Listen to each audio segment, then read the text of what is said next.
Hey team, welcome back to HUMN. Today we are talking holiday season. So we're fast approaching the holiday season, whether it's domestic or international, people are going to be traveling, and if you're following this channel, you've probably got an interest in some kind of fitness. So what that says to me is that even when you go on holiday, you're probably still going to be active. And what we are always posed with or faced with is the hotel gym, the dreaded hotel gym. When you get in there and you're expecting it to be all singing, all dancing, but in reality, it's not. It's a broomstick cupboard with a treadmill and a multi-gym in it, to be quite honest. Unless you're going to a very, very fancy hotel, you're probably going to be working with the minimum. So what would we take in our bags, like this one? What's going to keep us moving, keep us fit, keep us varied with our exercises? We're going to show you all the things we take with us. We've packed this bag full of the key essentials that we could pack light but still be functional and multi-purposeful when you're on your holidays. So we're going to go through what is in the bag. Obviously as well, just a quick note, sometimes, especially if you're going abroad, you've got luggage allowance. So we don't want to be influencing that at all. We want to be keeping things light, easily packable, all the good stuff. So let's have a look at what we've got. Just before we start, Ella's first choice was in fact a 15-kilo dumbbell. Hey, they don't weigh your hand luggage. It's just got to fit in a little space. It's got to say EasyJet. We're charging you an arm and a leg for that. So when we're traveling, we're packing some essential bits and pieces of fitness kit or equipment that could be useful for us to train on holiday. So what we have here is our bag full of tricks, okay? So with this equipment, we don't want to be breaking the bank with our luggage allowance, so we want it to be easy to pack, right? You've got a lot of other things that you're packing in there, I'm sure. I do. 17 pairs of pants, just because, in case I wet myself every day of the week.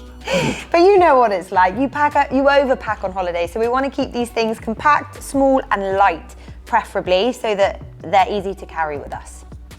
So in our bag, which also has lots of fun components and compartments, by the way, so it's got lots of space for activities in here, but the first piece of kit that we're looking at is the skipping rope. Now, these skipping ropes are functional because this could be the workout. This is the only piece of kit you need for the workout. Aerobic workout, maybe even anaerobic workout if you're going ham on the skipping rope. Yeah. Or it could be a fun workout where you're learning new skills.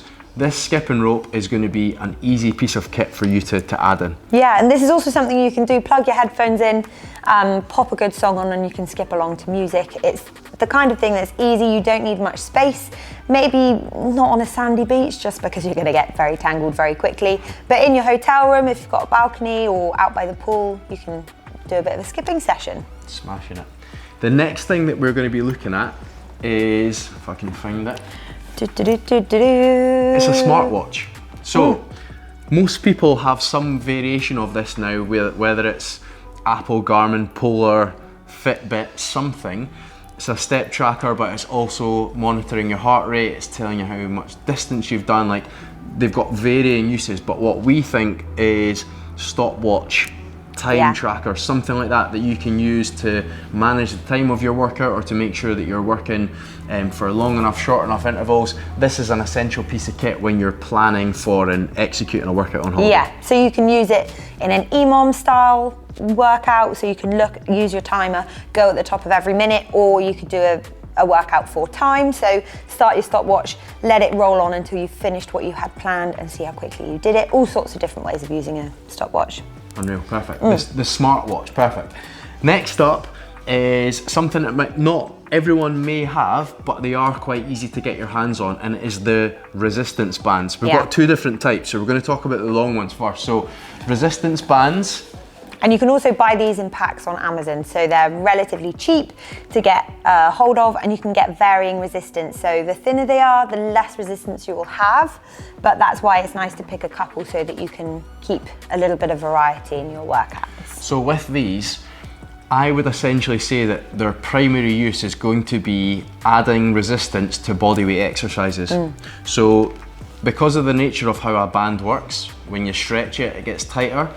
Depending on what movement you're doing, that could add weight to a certain point of that movement. So a squat, for instance, the band is going to be slack at the bottom, but it's going to get tight at the top. So you're going to add resistance towards the top end of that movement. So we're going to go into a lot more detail on how to actually use these things in a workout context on another video, which will be linked somewhere in here. But for now, just know that you can have different thicknesses of bands and they're going to be functional because they're going to add resistance or weight essentially to your body weight movements. What do you think is going to be next out of here? Nice big thick booty band, baby. Yes. Now, these are iconic. If you want to grow them glutes, they're very good for other things too, but predominantly I use them to get a booty. The booty band. I'm pretty sure they're not actually called that, but we're going to call it that. Yeah. So these, again, it's another variation on the resistance band. As you can see, it's a little bit shorter, different material, different thickness. Primarily, these are going round the knees and they're going to be helping you to emphasize the muscles that are working in the backside. In the legs. To put it politely, in the backside. In the back, in the trunk, okay? So these bands do come in handy. And again, it's the same thing as the other bands. They're adding intensity or adding resistance or weight to body weight movements from a different angle. Something like a glute bridge is a really good example. So you can pop it around the top of your thighs, lay on your back, feet under your hips, big old squeeze of your legs, your bum, sorry, up at the top. And then you go for a slight, what would you call that? Abduction of the pulse, hips. there we go, the fancy word. I would call it a little pulse, but it's just a little bit of extra resistance, a nice extra way to train. Wicked. The booty band. Booty band, booty band. Next up, probably not something that would be my immediate choice, but Ella did give me some rationale behind it, and I did agree with her in the end, but it is these little plate things. And I would probably call them sliders. Is that what they would call? Sliders, yeah. So they've got like a foamy part here and then slidey plastic on that side so you can slide on the floor with them. And we're not talking about moonwalking.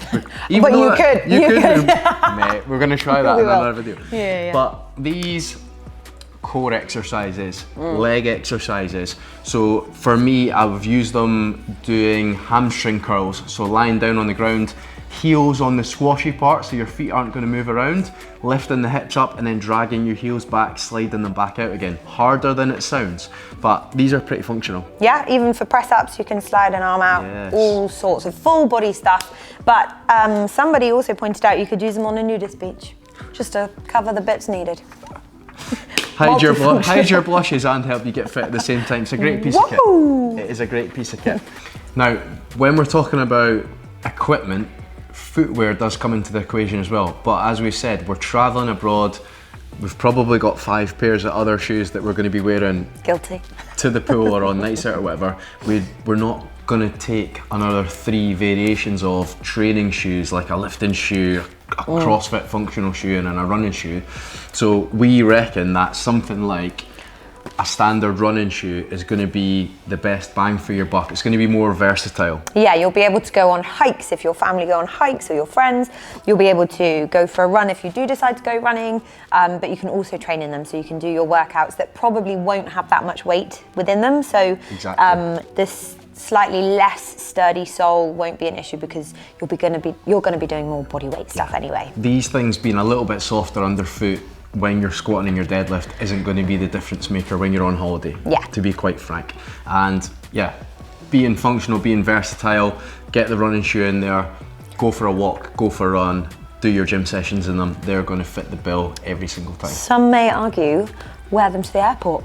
Wear them to the airport. And you can run for your plane if you're late, or you can stretch between flights. Exactly, if you're going long haul, easy peasy. Now, digging into the bag, the last piece of kit that we've got in here, not quite a fitness piece of equipment, but also maybe a recovery tool. Yeah. So we have the LACROSSE ball. Now, you might be looking at this thinking like, what on earth am I going to do with that? But this is, you tell us what it's for. So we're going to use this if we have been training on holidays outside of our normal circumstances, if we're sleeping on a bed that we're not used to sleeping in. We get a little bit stiff. We can use this to really get into certain, you can pinpoint muscle areas and just give yourself a bit of a massage, if anything. Trigger point release. Science, that's the word I was looking for. But also multifunctional, you can use it as a ball, run around on the beach, play catch, mess around with your mates, your siblings, all that kind of stuff. If you're looking to take it into your workout environment, you can use it for accuracy, practice, and what's the word? Proprioception. I've got them all. Ay. So you can throw it against the wall, look to go and catch it and do that for a minute on, minute off. All sorts of stuff. Functional, and again, it's pretty small, it's easy to have in there, and I think the point that Ella made about your back being a bit stiff after sleeping on a random bed, this is going to be a lifesaver in my opinion. Yeah, definitely. So that was our tools for travel kit. You turn up at the hotel gym, it's not all singing, all dancing, but you got your backpack full of the goodies that's not breaking the bank on the luggage allowance, and it's going to allow you to maintain your health and fitness training program or enjoy to do some workouts on holiday. And one other side note thing to maybe think about packing is your water bottle, just because you never know when you're on holiday when you'll have access to drinkable water. So it's always really good, save the planet, get a reusable water bottle, pack it in your bag. Don't take it with water though if you're going through an airport, because they will make you throw it away. They will make you down it in the queue or pour it out. Yeah, exactly. Aye. That was our tips on what equipment you're going to pack in your bag to travel. Like we've said throughout the video, we are going to be expanding on how you can actually put them into a workout.